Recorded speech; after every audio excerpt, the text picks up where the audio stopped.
Hi, Gateway families. This is Miss Johnson, and I'm going to read for you a few pages of one of my very favorite books, A Wrinkle in Time by Madeleine L'Engle.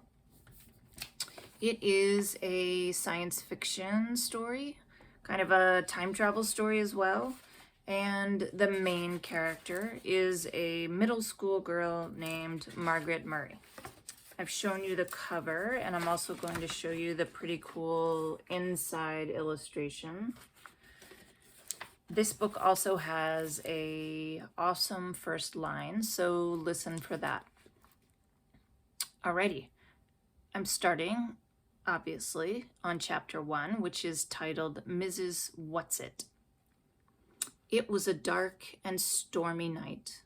In her attic bedroom, Margaret Murray, wrapped in an old patchwork quilt, sat on the foot of her bed and watched the trees tossing in the frenzied lashing of the wind.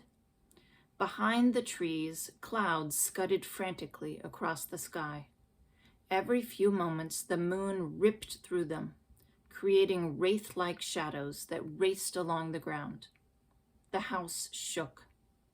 Wrapped in her quilt, Meg shook. She wasn't usually afraid of weather.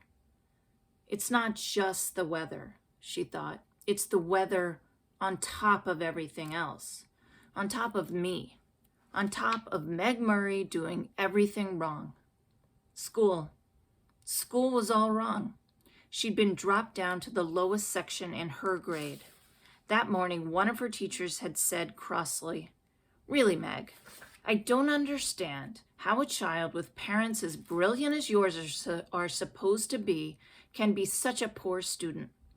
If you don't manage to do a little better, you'll have to stay back next year." During lunch, she'd roughhoused a little to try to make herself feel better, and one of the girls said scornfully, "After all, Meg, we aren't grade school kids anymore. Why do you always act like such a baby?" And on the way home from school, as she walked up the road with her arms full of books, one of the boys had said something about her dumb baby brother.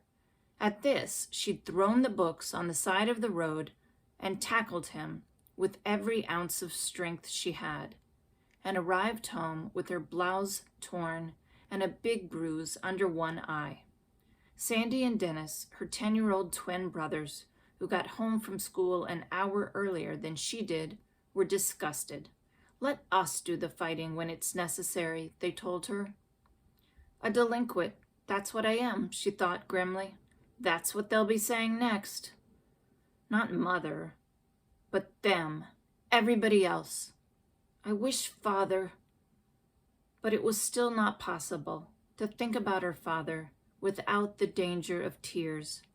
Only her mother could talk about him in a natural way, saying, "When your father gets back." Gets back from where? And when? Surely her mother must know what people were saying, must be aware of the smugly vicious gossip. Surely it must hurt her as it did Meg. But if it did, she gave no outward sign. Nothing ruffled the serenity of her expression. "Why can't I hide it too?" Meg thought. "Why do I always have to show everything?" The window rattled madly in the wind, and she pulled the quilt close about her. Curled up on one of her pillows, a gray fluff of kitten yawned, showing its pink tongue, tucked its head under again, and went back to sleep. Everybody was asleep. Everybody except Meg.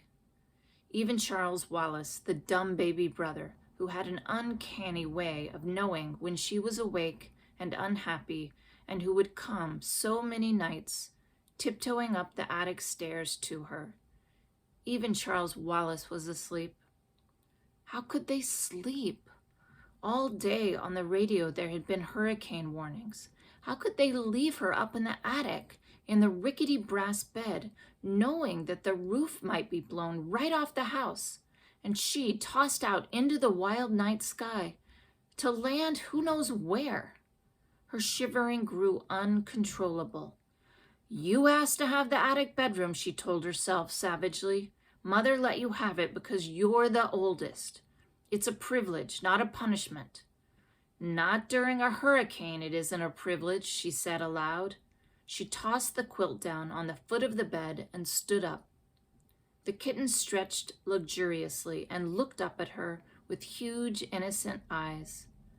Go back to sleep, Meg said. Just be glad you're a kitten and not a monster like me. She looked at herself in the wardrobe mirror and made a horrible face, bearing a mouthful of teeth covered with braces. Automatically, she pushed her glasses into position, ran her fingers through her mouse-brown hair so that it stood wildly on end, and let out a sigh almost as noisy as the wind. The wide wooden floorboards were cold against her feet. Wind blew in the crevices about the window frame, in spite of the protection the storm sash was supposed to offer. She could hear wind howling in the chimneys. From all the way downstairs, she could hear Fortinbras, the big black dog, starting to bark. He must be frightened too. What was he barking at? Fortinbras never barked without reason. I'll stop there, but I hope you'll pick up this book and read it and love it as much as I did.